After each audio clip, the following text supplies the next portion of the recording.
Dans l'actualité internationale, vers une transition de 18 mois au Mali, la junte s'est engagée à laisser la place ensuite à un pouvoir civil. Les modalités de cette transition ne sont pas encore totalement arrêtées, mais des opposants dénoncent déjà une volonté de confiscation du pouvoir par les militaires.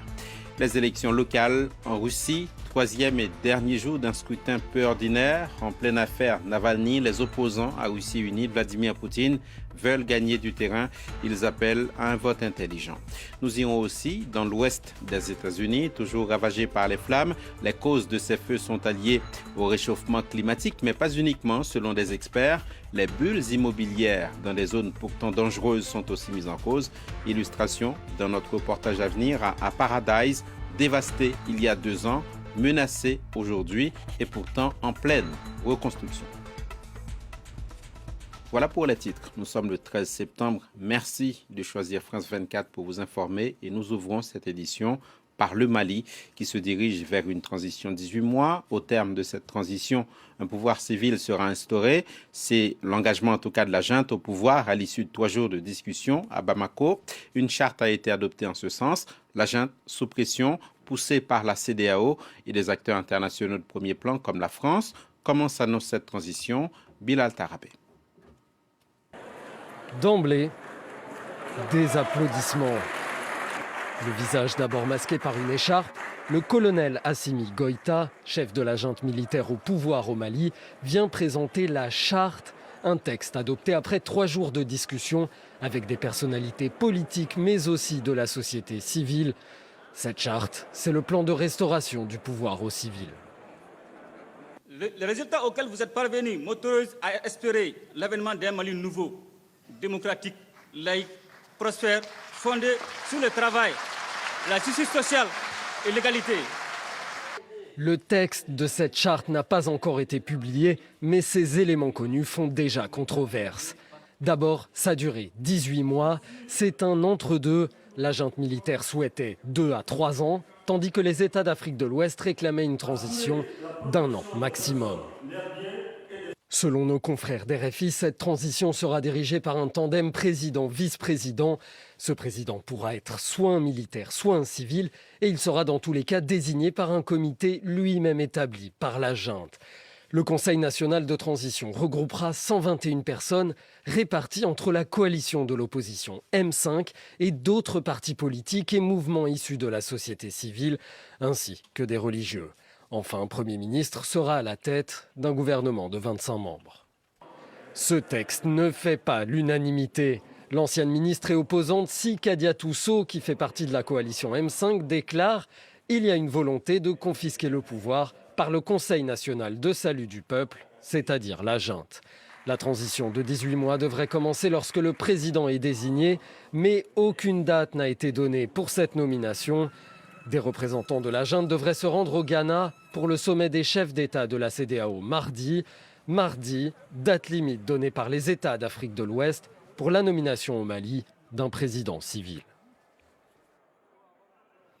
Les élections locales ce dimanche en Russie, troisième et dernier jour d'un vote assez spécial vu le contexte. Les électeurs désignent des gouverneurs des assemblées régionales municipales. En temps normal, pas de grands enjeux. Mais cette année, le parti de Vladimir Poutine, Russie unie, est en difficulté. Il y a l'affaire Navalny, mais plus globalement, une forme de défiance envers le pouvoir. Jour d'élection à Novoï-Sibirsk en Sibérie, la 3e plus grande ville de Russie. Ici, une trentaine de candidats d'opposition ont fait alliance avec un seul but, battre le candidat du Kremlin. 41 régions russes votent pour élire des gouverneurs, mais aussi des assemblées régionales dans ce pays qui est le plus vaste du monde. Et justement, à des milliers de kilomètres de là, dans la ville de Khabarovsk, les habitants manifestaient une nouvelle fois ce samedi. La ville est devenue un foyer de contestation anti-Poutine depuis l'arrestation du gouverneur de la région début juillet. L'opposition va tenter une nouvelle fois la tactique dite du vote intelligent. Cette stratégie consiste à donner sa voix au candidat le mieux placé pour battre le parti Russie unie de Vladimir Poutine, peu importe sa couleur politique. Et l'inventeur de cette technique n'est autre qu'Alexeï Navalny, l'opposant numéro 1 du Kremlin, hospitalisé en Allemagne pour empoisonnement. Наверное, единороссы потихонечку работают, всех потихонечку душат. La tactique du vote intelligent avait déjà fait ses preuves l'été dernier lors des municipales à Moscou où le parti de Vladimir Poutine avait perdu de nombreux sièges. À un an des élections législatives, ces scrutins locaux ont valeur de test pour le pouvoir russe. La popularité du parti de Vladimir Poutine s'érode à seulement 30%, victime d'un contexte économique et social difficile, mais aussi de nombreuses accusations de corruption. En Biélorussie, les opposants à Alexandre Loukachenko projettent de manifester massivement, comme tous les dimanches depuis quelques semaines. Les revendications restent les mêmes. Non à la réélection jugée truquée du président, non à la campagne de répression, d'exil forcé. Une manifestation hier à Minsk, la capitale, a réuni des milliers de personnes, en majorité des femmes et Tanadji. Le rassemblement a commencé dans le calme sur cette artère du centre de Minsk. Des milliers de femmes mobilisées contre le pouvoir et pour la libération de Maria Kolesnikova, une opposante emprisonnée cette semaine. Я уже не помню, сколько раз я выходила, потому что то, что сегодня происходит здесь, на это невозможно смотреть. И если сегодня ты не выйдешь, то завтра твои дети будут жить в рабстве. А я мама, у меня есть дети. Mais très rapidement, la manifestation pacifique est violemment réprimée. Des hommes masqués et cagoulés font irruption dans le cortège. Des dizaines de femmes jetées brutalement dans des fourgons de police. La scène provoque la stupeur.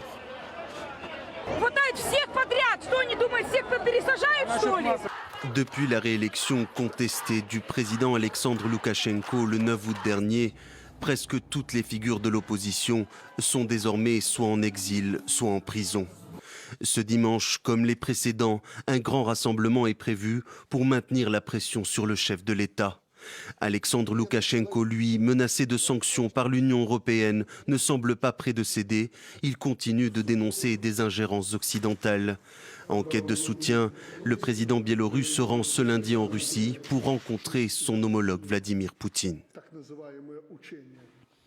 Dans l'ouest des États-Unis, on continue de lutter contre les incendies qui ont causé et causent encore des dégâts incalculables. Les autorités disent redouter un nombre considérable de morts. Le bilan officiel se chiffre pour l'instant à 27 décès au moins. 2 millions d'hectares sont passés par les flammes déjà. Donald Trump est attendu sur place demain lundi. Selon les experts, selon les élus, ces incendies sont directement liés au changement climatique et à la sécheresse chronique, mais d'autres facteurs expliquent aussi ces désastres, notamment le cycle de construction effréné dans des zones pourtant dangereuses. Illustration avec Paradise, entièrement détruite il y a 2 ans, même de nouveau menacée aujourd'hui. Elle est en pleine reconstruction. Pierrick Leurent est notre envoyé spécial. La ville de Paradise qui a été complètement détruite lors du campfire il y a 2 ans et 85 personnes avaient perdu la vie ici. Et bien cette ville, c'est un bon exemple de ce cycle infernal d'incendie en Californie. Ici, on a décidé de reconstruire alors même que 95% de la ville avait été détruite et très souvent, les habitants reconstruisent des maisons à peu près à l'identique. Alors on a du mal à comprendre pourquoi les habitants persistent à rester dans ces zones. Il y a 2 raisons principales à cela. D'abord, un attachement émotionnel très fort après une catastrophe comme celle qu'a vécue Paradise. Les habitants, quelque part, sont très attachés à la ville, veulent retrouver leur communauté, quitte à rester dans des zones à risque. L'autre raison, eh bien, elle est financière. Il y a une pression immobilière extrêmement forte en Californie. La Californie manque de logements et des zones comme Los Angeles ou San Francisco sont devenues totalement inabordables pour une partie de la population.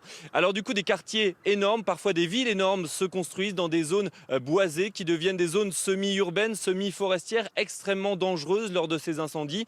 Ces zones deviennent de plus en plus densément peuplées et elles sont donc extrêmement risquées lorsque des incendies se déclarent dans des zones comme celle-ci. C'est ce qui explique actuellement les destructions massives en Californie et c'est vrai aussi d'ailleurs dans l'Oregon ou dans l'État de Washington. C'est la fin de ce journal. Merci de nous rester fidèles où que vous soyez dans le monde. L'information internationale continue sur nos chaînes et sur france24.com, en anglais, en français, en arabe et en espagnol. Merci de rester en notre compagnie.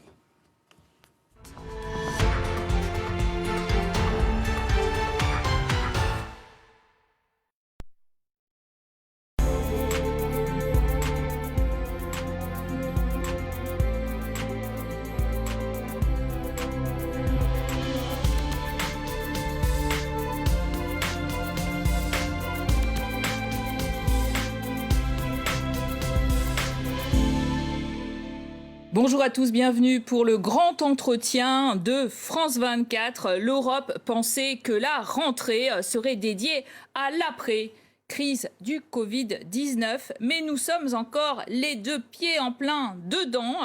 Et les nouvelles solidarités et les tentatives de coordination